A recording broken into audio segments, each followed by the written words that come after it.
Good afternoon. It's Tuesday, the 11th of April 2017, just after 1 o'clock. Welcome to UK Column News. I'm your host, Brian Gerrish. With me in the studio, Mike Robinson. We're delighted to say that today we're joined by Mark Anderson from American Free Press.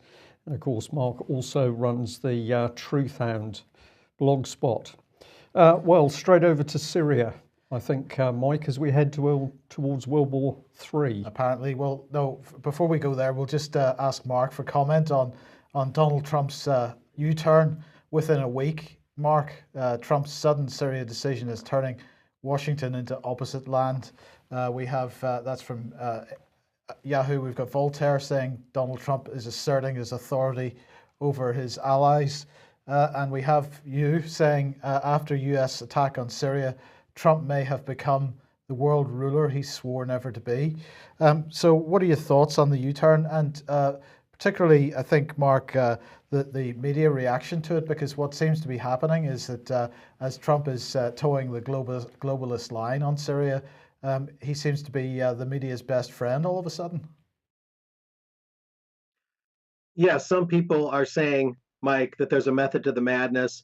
I'm basically covering the different opinions that are out there right now at this very pivotal time in the ongoing war is always under. We have to keep in mind that the U.S. is always in a state of war, especially since 9/11. That being said, on my thetruthhound.com blog item that you're showing there, the U.S. is the only country that claims it has the right to just at short notice or with no notice bomb a country or launch missiles against any given nation because the U.S. supposedly sets the standard. If somebody else supposedly kills babies, gas attacks, it's up to the U.S. to bomb them. Since Donald Trump a few weeks back launched a drone strike at Syria and children died, that doesn't matter because they died at the hands of the U.S. and that's excusable. So only a world ruler or a would-be world power with a world government ruler, at least de facto, do such a thing, having the monopoly claim to use force against other countries for their moral transgressions. But when the U.S. commits those very same moral transgressions, nothing is done. Imagine if the U.S. were attacked for killing children in the drone strike. If we were standard, some other country would shell us or launch missiles at us, the U.S., for killing children in a drone strike. So since the U.S. holds this monopoly on force, this monopoly police, Donald Trump, whether he wants to admit it or not, is the very world ruler that he claimed he didn't want to be when he spoke to Congress and when he spoke to the Conservative Political Conference and when he spoke to a national labor union. 3 different times Trump said, I'm president of the United States, I'm not president of the world, but these actions belie those times. The other thing, this opposition land is just the different opinions that are out there. Some are saying that Trump did this launch against Syria for the alleged gas attack, which I think we have a lot of different narratives there. He did this to basically quiet his opponents, to get the media off his back, to get the neocon Republicans off, and to get the George Soros Democrats off his back. And that it was only a couple of minutes, basically a fireworks show, possibly in a semi-abandoned airfield. And so Donald Trump did this to appease his critics, but that he's not really intent on fully going to war in the active sense against Syria. These are the other opinions that are out there. Basically, I'm just surveying the situation, but when it comes to the world ruler thing, whether Donald Trump wants to admit it or not, in his hand, whether it was given to him by the neocons or whether he took it with his own volition, either case, that's the chief point. As James Madison said, any country permanently at war cannot keep its liberties. Absolutely. So I was just going to respond very quickly there, Mark, and say it is this remarkable arrogance, not only of the American administration, but of course very much the British administration under Theresa May, that says that she or Trump can be on the world stage and simply tell other world leaders how they should run their countries, what their values should be, what their religious orientation should be. it's an immense arrogance, I think. And it is a British arrogance as well. But let's remind ourselves what the Russian Ministry of Foreign Affairs said a couple of days ago when Boris Johnson decided he wasn't going to visit on Monday. They said the decision to call off Boris Johnson's visit to Moscow proves yet again the questionable added value of talking to the UK, who lacks an independent position on most present-day issues or actual leverage on international affairs, remaining in the shadow of strategic partners. Russia does not feel that it needs dialogue with London any more than London does. Well, I think that would be, if that's their true position, is a little naive, and we'll explain why that is. But any suggestion that the UK is lacking an independent position on present-day issues, or that it lacks leverage on international affairs, well, I think perhaps we could argue quite strongly that Trump's U-turn belies that statement. So, first of all, let's remind ourselves that, of course, Trump has effectively lost control of his National Security Council. What did he have originally? He had several members that have been kicked off, mostly of course, Flynn was removed because of allegations of collusion with Russia. Stephen Bannon's been kicked off, KT McFarland as well. And of course, where did the information about alleged Russian collusion with Flynn come from? It came from the United Kingdom, allegedly ex-MI6 and MI5 operatives pushing that in. And of course, when it comes to the actual chemical weapons attack in Syria, where was that coming from, that information coming from? Well, purely from the White Helmets. And where's the White Helmets getting its money from? Well, it got a little bit of money from US aid, admittedly, but it's mainly funded by the British Foreign and Commonwealth Office. It was established by James Le Mesurier, who also, we must remember, is involved with this organisation, Mayday Rescue, another NGO operating in the Middle East, which also receives money from the UK government. So this is absolutely British influence in the Middle East. And let's not forget the broader British influence, because everywhere the Department for International Development money goes, common purpose follows. So here we've got an article highlighting Common Purpose Active in Africa, where Priti Patel has recently been saying the Department of International Development money is going in huge quantities. Common Purpose also active in India, in the other BRICS countries, want to be active just about everywhere where the Foreign Office is active. And then, of course, another hint perhaps is that Theresa May made a phone call to Donald Trump yesterday, and spokesperson for her spokesperson said that she spoke yesterday with Trump to discuss last week's chemical weapons attacks in Syria and the US response. The president thanked the Prime Minister for her support in the wake of last week's US military action against the Assad regime.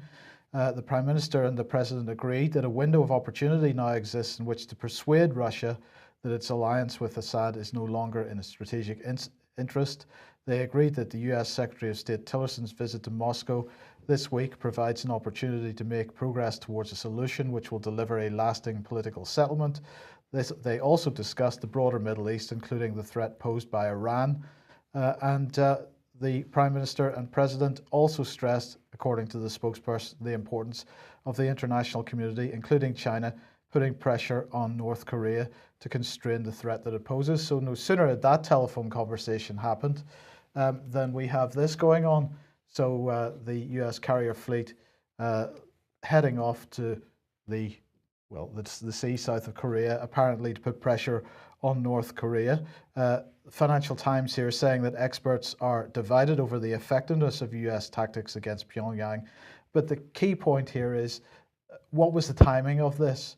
Did this happen before, or was the order given before or after Theresa May's conversation?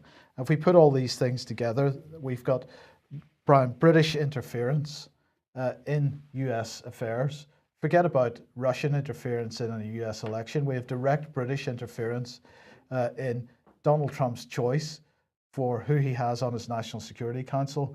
And as soon as Britain, via its ex-MI6 assets, manages to get the personnel change on the Security Council, we seem to have this change in policy with regard to Syria. Is that just a coincidence? Well, we're going to say, of course, it's not a coincidence. What we're watching is British soft power, and that power is principally coming not from Westminster, but from the City of London, the financial power base which drives the politicians. So I find it very interesting that question of Russia saying, is it worth dealing with London? I don't think the Russians are naive. I think they're well aware of what's really going on. They're making a political statement here. The British are not worth dealing with. But you could say that, of course, for them to concentrate on America gives them dialogue with the sharp end where the military might is. But I'm quite sure that behind the scenes, the Russians are watching this soft power in London like a hawk. And of course, they're well aware of the power of the non-government organisations, having thrown out several from Russia because of their subversive influence. So I think the Russians are going to be keeping a very wary eye on the power base in the City of London. Mark, briefly, what are your thoughts on what I've just said? Well, I would note a moment ago I was indicating that U.S. aid has long been known to be a CIA front, one of the more obvious ones. I primarily that U.S. aid is a CIA front, and that's been well outed, well known, but not always remembered. I think it's very astute of you guys. I would just note that you've deciphered this British influence in the national security apparatus of the U.S. And I think this is something that needs to be explored more deeply. And it's great that you're bringing this out. It adds a very interesting twist on the constant allegations that the only manipulator out there is Russia on the geopolitical scale. So this is a very important point that needs to be brought forward, fleshed out. Okay, thank you. Right, now I just want to highlight this from Norman Tebbit. Suggest people go and read this. If the confrontation over Syria escalates any further, the only winners will be ISIS.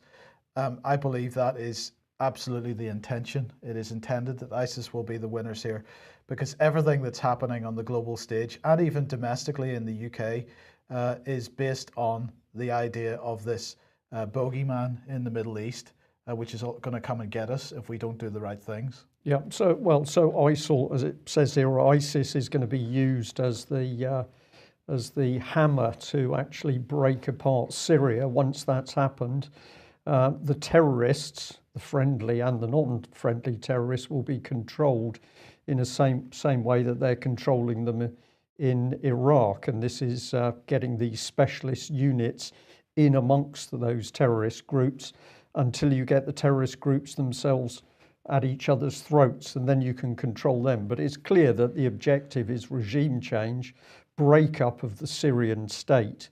The next target will then be Iran. But of course, what we're really looking at is the complete restructuring of the whole of the Middle East for the benefit, it would appear, of the UK, the USA, Saudi, and we must also add Israel, I think. Absolutely. Now, we mentioned this yesterday, but the G7 Foreign Affairs Ministerial meeting is on yesterday and today. And of course, Syria has been the main focus of their discussions. Well, Rex Tillerson met today with foreign ministers from the G7 at this meeting, and he is now heading off to Moscow, allegedly with the message being delivered from the G7. They stood for their what do they call this? A family photograph. So this is a family photograph, Brian.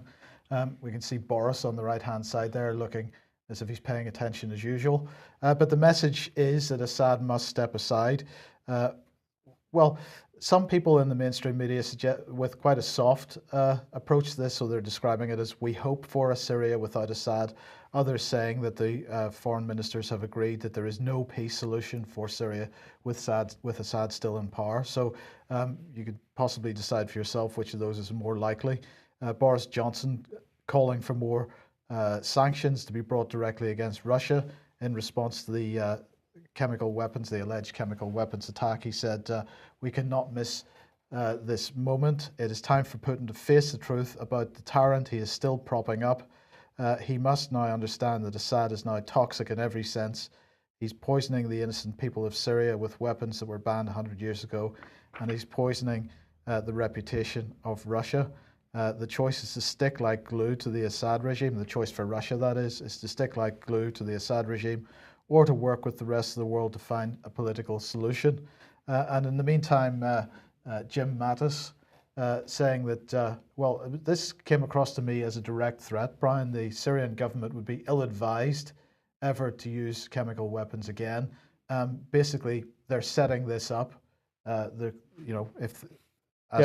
we only need another false flag, correct, incident, and then what? Well, they can presumably trigger a massive attack on Syria, which would completely disable the country. Wouldn't actually win the war against Syria, but I think you're looking at an intent to completely decimate the country. I look at the eyes of these people, Mike, and they are utterly evil. This is to do with lies, it's fabrication, it's propaganda, and it's an attempt to get their own political agenda in place. This is utter evil at work. Somebody in the chat box has suggested that Boris is a dangerous clown, and of course that's how he presents himself, as the clown, the buffoon, the person that you can laugh at. But I don't think he is that at all. I don't think he's that, and also there have been certain allegations made that actually he's a particularly unpleasant individual that you would not want to cross. I think, as you say, Mike, he's actually an extremely clever but dangerous man who hides behind this veneer of scruffiness and the buffoon. Now, Mark, this CNN report has been doing the rounds, a video clip from this, and the presenter interviewing Representative Thomas Massie, who voted against intervention in Syria in 2014, so says the caption. And what was somewhat amusing about this video clip is the reaction of the CNN presenter. You've got to ask the question, what happened to balanced presentation and balanced reporting, Mark? Yeah, I don't know if you're going to play the clip, but whether you do or not, Mike, this is a supreme example with a little ironic humor in it of the media's absolute refusal to give even a pretense of balance. When Thomas Massie suggests that maybe Air Force, in fighting a so-called rebel-held area, might have inadvertently hit an old storage of some weaponry that might have contained some chemical weapons, and that's what spread some chemical residue in the air, and that it was not a deliberate bombing or gassing by Assad of his own people, and merely suggests that there's another alternative. This incredulous CNN reporter has this look on her face like she's seen a ghost or something, like Ebenezer Scrooge seeing the ghost of Christmas Past. So it's just, it's emblematic, really iconic almost, of the media, particularly CNN, being absolutely divorced from any pursuit of the truth, and magnifies and accents why we can't trust the media in a way I haven't seen in quite some time. Thomas Massie, being one of the few in Congress among the minority, actually uses half his brain, along with Rand Paul and Justin Amash, questioning our interventionist foreign policy, and therefore they ask logical questions, the very questions the media should be asking. And it's just really sad, proves without a shadow of a doubt the need to replace, not just challenge, but replace the mainstream media. Yeah. Mark, I'm looking at that slide, which is off screen, because I watched that video over the weekend. Just encourage people to see it. If I just flick between these two, just look at the expression on this woman's face. It's almost like she's going to have some form of seizure, because she can't possibly believe that anybody would not believe what her news organisation is putting out and what the mainstream media. This is a heavily psychologically reframed woman who simply can't get out of the reality that she's now in. And the other point was that, of course, she criticised him by suggesting that, well, are you really so stupid as to believe something that all your colleagues don't believe. Yeah, if you don't believe what your colleagues believe, then clearly there's something wrong with you. It's well worth going to see it. So it's only very short, it's a few minutes long, but if you look at the lady's face, you'll see at one point it's like she's going to explode. I think the expression is cognitive dissonance, because she cannot believe that anybody could not believe what the mainstream media is pushing out. Well, we certainly don't believe what the mainstream media is pushing out. So let's have a look at what the BBC's been up to. I've been following through on the BBC's reports over the last few days. Picked up on this one, Syria war, why was Sharat Air Base bombed? Well, these are some of the comments in it. Pentagon spokesman Captain Jeff Davis said Sharat Air Base was used to store chemical weapons, and US intelligence assessed that aircraft from that airfield had dropped the bombs filled with a nerve agent, killing more than 80 people. No evidence for that in the article whatsoever. The airbase was used to store chemical weapons until 2013, when Assad agreed to their destruction. But here's the BBC reinforcing the idea that, of course, this was Assad after his forces were accused of firing rockets filled with nerve agent. Never any proof in UN documentation, US documentation, UK documentation, French documentation. Nobody ever said he did use sarin. It was always a possibility, and the better reports, of course, spoke of confusion on the ground with the terrorists. But this report went on to say in early November 2015, just after a month after launching an air campaign against Assad's opponents, the Russian military reportedly began using Sharat as a forward operating base for M24 and M35 attack helicopters. That's a really extraordinary statement, Mike, that the Russians have been in Syria for months and months. What have they been doing? Working alongside Assad's forces, but the BBC clearly thinks this is significant that they had a few helicopters there. Well, what do we say? If you look at this article, there's no investigation or analysis into the chemical attack, who did use those chemicals. The BBC simply twists the story. Assad is guilty. And they also mentioned this man. So we've got McMaster, US National Security Advisor. He says Trump is seeking a political solution for a regime change in Syria. Now, we're not saying we are the ones who are going to affect that change. Russia should ask themselves, why are we, the Russians, supporting this murderous regime that is committing mass murder of its own population? The US goals of both destroying ISIS and ousting Assad were simultaneous. So very mixed wording. I've taken some of that wording and joined it together. But if you look at what the man says, 1 minute they're talking about smashing Syria and Assad to pieces. The next minute, no, we're not going to do it. We've got to ask the Russians what they're going to do. Right, but this is exactly the policy of Boris Johnson, because he's saying that, don't worry about Assad. It's the Russians that have got to make a decision about whose side they're going to be on now. So this is about keeping the pressure on the Russians to make a decision about whose side they're going to be on. Whose side they're going to be on. Well, let's follow him through. He said this: measures had also been put in place to avoid hitting what were believed to be stores. There's the word, believed to be stores of sarin at Sharat, so that it would not be ignited and cause a hazard to civilians or anyone else. So they reckon that they knew exactly where the sarin was, so that when they targeted 59 cruise missiles, none of those cruise missiles was going to hit the sarin.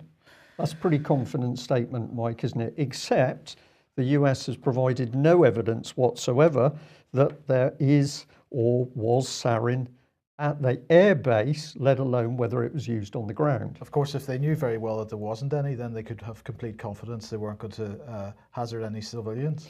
Indeed. So I'll give this one and then we'll come back to Mark. Obviously, the regime will maintain the certain capacity to commit mass murder with chemical weapons, we think, beyond this particular airfield. But it was aimed at this particular airfield for a reason, because we could trace the murderous attack back to that facility.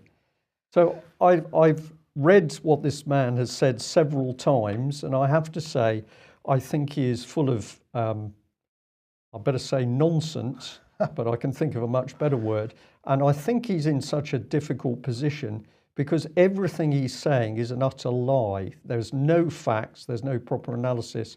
Mark, are we being unkind to this rather sinister looking man? Afraid not, guys. Donald Trump and his administration have a very act. If Donald Trump and a Christian conservative preacher and radio host that I researched about is among a number of prominent Republicans that are beginning to already back away from Trump. If Donald Trump doesn't carry through on his domestic agenda, and while at the same time he has people like McMaster saying things like this and this whole about face in Syria and all this ambiguity, is Trump just trying to get his opponents off his back? And this was just a symbolic launch against Syria, or is he really exercising his newfound world ruler position? Whatever the case, Donald Trump's foreign policy is going to ruin what he has brought forth, his populist message. Number one, if he doesn't get his domestic agenda done, a stronger border, rebuild the infrastructure, better economy, things like that. If Trump begins to erode in that domestic agenda because of all the demands of this newfound aggression on the geopolitical stage, Trump's glory and everything he earned in the election is going to go up in smoke a lot faster than an old weapons depot dump. Okay. Okay. Trump and his loose cannons like McMaster are just really ruining it for him. Okay, Mark, thank you very much for that. Well, we're going to continue through this, and the trail is going to bring us very nicely back to America, and we can give you comment again. Let's go back into this BBC article because this particular paragraph caught my eye. Satellite imagery obtained by Stratfor in December basically showed construction work to improve the airbase. The company's analysts said the work and the presence of newly deployed helicopters, here's those helicopters again, suggested the base was gaining importance for the Syrian government and Russia as they sought to counter jihadist militants. So the BBC points us to this very interesting little company because this company got the satellite imagery that showed remarkably that the Russians have been working to improve the airbase and were operating helicopters. This is astonishing analysis. Well, where did it come from? Well, it came from this organisation, Stratfor. Let's bring them up on the screen. And we'll tell you a bit more about them. But basically, they're geopolitical analysts. This young lady caught my eye, Riva Goujon. It sounds like something you have in a restaurant with a coffee, Mike. Yeah. So I thought I'll stick with her. And, well, she's an interesting young lady. This is LinkedIn. I chose her because she's vice president of global analysis and director of analysis. She's gone there straight from university, it appears. So if we have a look at her background, Georgetown University and then security studies at the Foreign Service School, Washington. I'm sure Mark will be able to tell us about that. And then suddenly she's working in this global analysis company. Now, admittedly, there's some sort of heavyweights behind her. There's people who are ex-American military and ex-American intelligence. But we've got this young girl fronting it. Is she there for a particular reason? I don't know. Well, what do they say about themselves? If you read the blurb, they say that basically they're there to look at geopolitical happenings and to advise big companies, individuals and governments around the world. So they claim to be very influential. And if you have a look at what they pump out, my goodness, they're hammering the Russians, they're hammering anything to do with Syria. Here's the usual lie. This is not the first time since 2013 that Syria used chemical weapons. So the blame is absolutely rammed onto Assad and the Syrians. No evidence. The US now believes Russia had advanced knowledge of the chemical weapons attack. Where's the evidence? Absolutely none. But if you read their own material, this is what they say. Stratfor is rigorously non-partisan, non-ideological. We are privately owned. We're not affiliated with any governmental or non-governmental agency. We are an objective intelligence service that provides information about what has happened, will happen, not what should happen. We make no policy prescriptions or advocacy statements, apart from hammering the Russians and the Syrians over this particular issue. Mark, would you like just a brief comment, and then I'll take you through the rest of this, and we can come back, as it were, to the main discussion. Well, just to throw in my 2 cents, I hope, okay. Yeah, Stratfor is one of the somewhat lesser known think tanks, unlike Brookings Institute, unlike Atlantic Council, which are very, Stratfor's not so well known. It's good that we're bringing it out. And like all these think tanks, they profess to be objective and nonpartisan. They're nonpartisan in Republican sense, but they're very partisan in terms of nationalistic versus internationalism. Correct. It's a different kind of partisanship. So their partisanship is internationalism. That's how they get away with that double talk. Right. So excellent. I totally agree with your live analysis there. Let's come back to this young lady, and of course, what better place to go than a Twitter page? And what do we find here? Impressive and alarming research into an elaborate disinformation chain. Well, this was the tweet that was on her page. How the alternative right promoted the Syria hoax conspiracy theory, explained by @DFR Lab. And my attention was drawn to this pretty quickly, Mike. So here's the conspiracy, InfoWars at the top.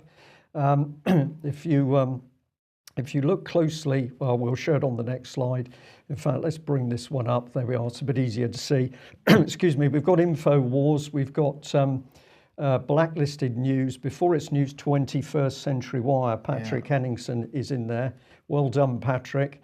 But what is all this about? Well, if you have a look at the top, you see that this has come out of this DFR Lab, how the alternative right brought the Syria hoax to America. And also, if you look closely, it's saying that that lab is part of the Atlantic Council.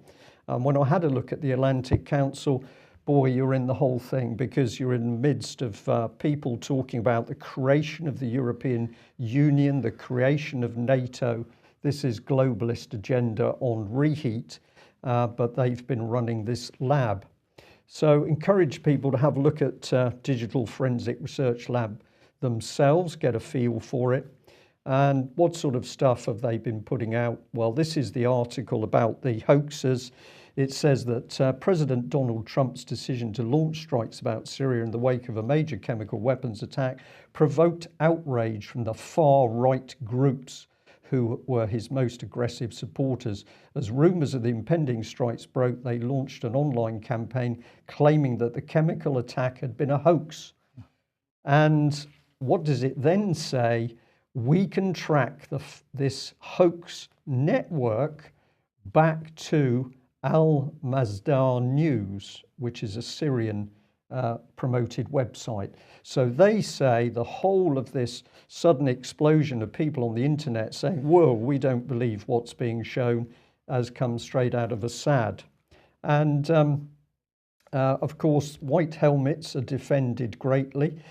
In this paragraph, they say that the photographs and videos from the scene showed hideous images of dead children and footage of rescuers, including the White Helmets group, washing down victims. They don't mention, Mike, a single thing about no protective clothing. So this is the thing. There's no evidence mentioned that we had White Helmets, so-called first aiders, tending sarin victims with no protective clothing. This is just conspiracy that goes back to Assad. Let's just make the point one more time, Brian, that while we're arguing that the video as presented was false, we are not suggesting that people were not killed. And chemicals had certainly been used. And we've got to remember what the White State, once again, what the White Helmets is. It is an affiliate of Al-Qaeda, Al-Nusra Front, and it is funded by the British Foreign Office. And so they have not been averse to being involved in killings in the past. And the question has to be asked, the images of the dead children Where did those children come from? Who killed them? Some of the photographs that we've seen seem to show traumatic head injuries, in this, perhaps from the butt of a rifle. So what did happen here? There needs to be a full investigation, but the West doesn't want to carry out a full investigation. Indeed. So we'll finish this clip off because it'll come straight to that point, Mike. So let's have a look at this lady from DFR Lab, Danera Barajan. This is her Twitter page. Very significant header to it because the images of Obama sort of towering over Putin. This is a deliberately demeaning image, in my opinion. But this takes the biscuit. Very proud on our latest piece on how alt-right brought Syria hoax to Trump's America. Well, I don't know why this lady is proud because there's no proper investigation in this work at all. But this is the key one here. We've got Ben Nimmo, and what he tweets out is that how to tell misinformation and fake news, my ABC test, accuracy, balance, credibility. We say there's absolutely none of any of this in this man's work. So we're going to say Ben Nimmo fails on his own journalistic standards. So we've got a very powerful non-government organisation running a group of people claiming to investigate alternative media, claiming to be balanced and unbiased, and yet they do absolutely no investigation into how it's possible that people were handling sarin victims with no protective clothing, bare skin, no respirators. I think the answer is because they know full well that the incident as presented, as Mike has just said, was not true. And this is the key point. Just briefly, Mark. Clearly, the establishment is nervous and they're investigating the investigators. They don't want to go into actual balance. If there was actual balance, the CNN lady talking to Congressman Massey, the item we showed earlier, at least consider his point of view. They're really getting desperate looking at Patrick Henningsen's 21st Century Wire, looking at people that we're very familiar with. This clearly shows that they're afraid of losing the narrative. If I had to make one point, it would be that. Okay, thank you. Okay, let's move on to defense stuff then. And Brian, this is brilliant news. The rising defence budget, 2017, £36 billion, 2018, £37 billion, 2019, £38 billion, 2020, £39 billion. This is brilliant. This is going to make a huge difference.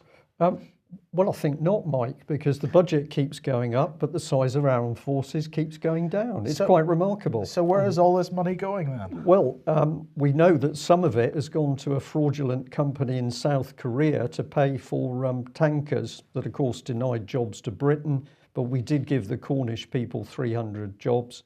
We'll be doing much more on that in the coming days. But where is this money going, Mike? Nobody knows. What we can certainly say is we're not getting value for money, but the aim, we are sure, is to cut Britain's military because this eases the creation of an EU unified military force. And if we want more evidence of this, Fallon is boasting that defence spending is up. Here come the cuts to the Royal Marines. And what this is of course, the British Army regiment system was destroyed to break up the morale and fabric of the British Army. That was a very significant thing. Now they're going for the Royal Marines. So we're told Russia is an immense threat. And what are we doing? We're destroying capability in the Royal Marines. We're selling off ships or giving them away at ridiculous prices, or they're being scrapped. We know the British submarine fleet is in deep trouble with maintenance and operational effectiveness. That is absolutely true. We've got no aircraft carriers, we've got no F-35s, we've got no maritime patrol aircraft, we've got no surface-to-surface missiles, and we've got no helicopter-launched missiles shortly. So the government is utterly lying. The British military capability is being destroyed, so the remnants can be simply rammed into the European unified military force. But that can't be right because the headline says Royal Marine to be restructured in line with a growing Royal Navy. So we're going to shrink the Royal Marines in No, you're line with the misunderstanding, growing. Mike. You're misunderstanding because the Second Sea Lord, Philip Jones, has clearly said that the important thing is soft power. Right. So we've got to push more aid into these other countries so we can then push in the military advisors behind them and take over their military. So our military is growing by taking over the military of other countries. We're into Poland, Estonia, Lithuania, to name but a few. And of course, the other thing that Philip Jones is very big on is cyber ships. So you don't actually have the ships, but you talk about them as if you do, because in the future you will have a cyber fleet. Good. And in the meantime, we've got computer-generated imagery of it. Yes, indeed. Yes, excellent, fantastic. Okay, well, never a better time then to bring on Baroness Ainley, this human rights minister. This is fantastic. The Minister for Human Rights is welcoming the reported decrease in the number of executions around the world and reiterates the UK's opposition to the death penalty. She said it's encouraging that there was a reported decrease in the number of executions in 2016. I welcome the fact that compared with the previous year, fewer countries imposed death sentences and carried out executions. The government's opposition to the death penalty is clear. We condemn it in all circumstances, she said. We're quite happy to sell arms to Saudi Arabia, and we know that Saudi Arabia is going to drop those on lots and lots of Yemeni children. That's not a problem. Don't worry about it, but we're absolutely against the death penalty. And she said it is concerning that Iran, Iraq, Pakistan and Saudi Arabia have reportedly carried out 87% of the world's executions. It's also deeply troubling that the report indicates that China continues to execute in the thousands. I urge those countries and all countries that continue to impose the death penalty to reconsider its use and to acknowledge its effectiveness as a deterrent and its inhumanity. Well, I just want to say to Baroness Ainley, aside from the hypocrisy of selling weapons to Saudi Arabia that you know are going to be dropped on the heads of children, there's the hypocrisy of state-sanctioned extrajudicial killings, which Britain is still involved in, involving drones. So this woman, aside from anything else, is simply lying when she says that the government's opposition to the death penalty is clear, that they condemn it in all circumstances, because there are clearly circumstances where they not only don't condemn it, but they use it. Yeah, well, this is because they're complete hypocrites. We've got criminal activity by the state, Mike, and killing a few people when the British state wants it is not a problem. It's only a problem if somebody does it that the British state doesn't like, and then this is shocking and shock horror. Well, if you're feeling fired up and you want to do something to stop what is happening, we say it's vital that we get people together to talk about what's happening, to share ideas and to get people motivated. A lot of people very fearful. They don't want to put their head above the parapet. They don't want to use the telephone because somebody might be listening. We say, who cares? But what we need to do is bring people together so that we strengthen the body of opinion in the public for people who are saying, we are not having this. What do we need you to do? We need more people to come to the British Constitution Group meet in Nottingham on the 22nd of April.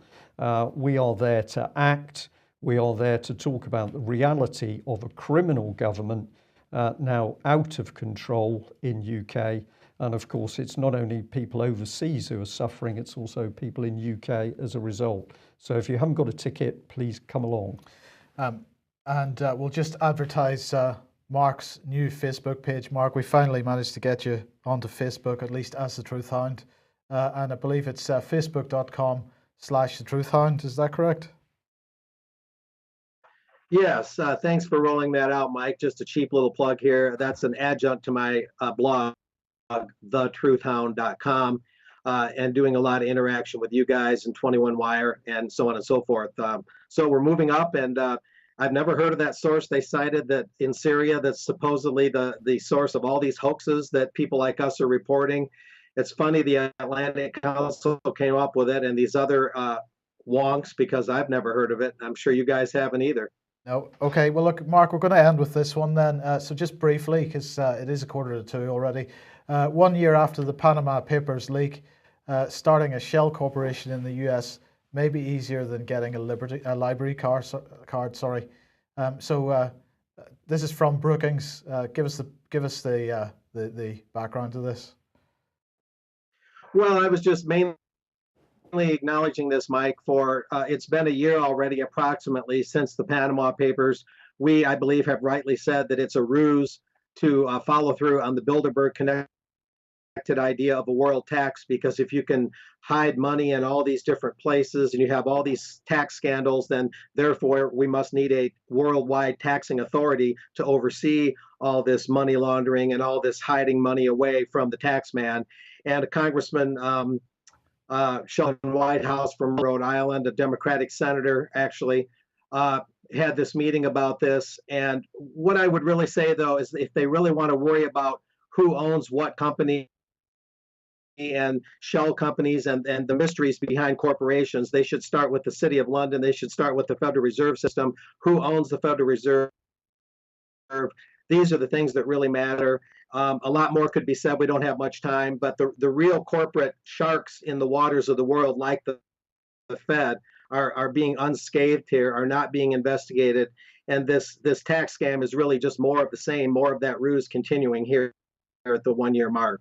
Yeah, absolutely. Okay, thank you. Excellent. Thank you for that, Mark. Thank you very much for joining us. I think there's been a particularly interesting trawl through political events, and particularly Syria. Say to our audience, thank you very much for joining us. If you're not a subscriber to UK Column, please consider subscribing. We do need your financial support to keep going, and indeed we want to expand, and we can only do that without your help and financial support. If you're wondering at the end of the news what you can do, the minimum you can do is tweet out or email out links to UK Column News so that as many other people as possible can share it. And if you are really feeling fired up, get those letters into your MPs, challenging them on any of the topics that we've raised. Do not let them get away with it. Letters, phone calls, emails that are measured, balanced, reasonable, but holding these people to account do make a difference. Thanks for joining us. Bye-bye. Bye-bye.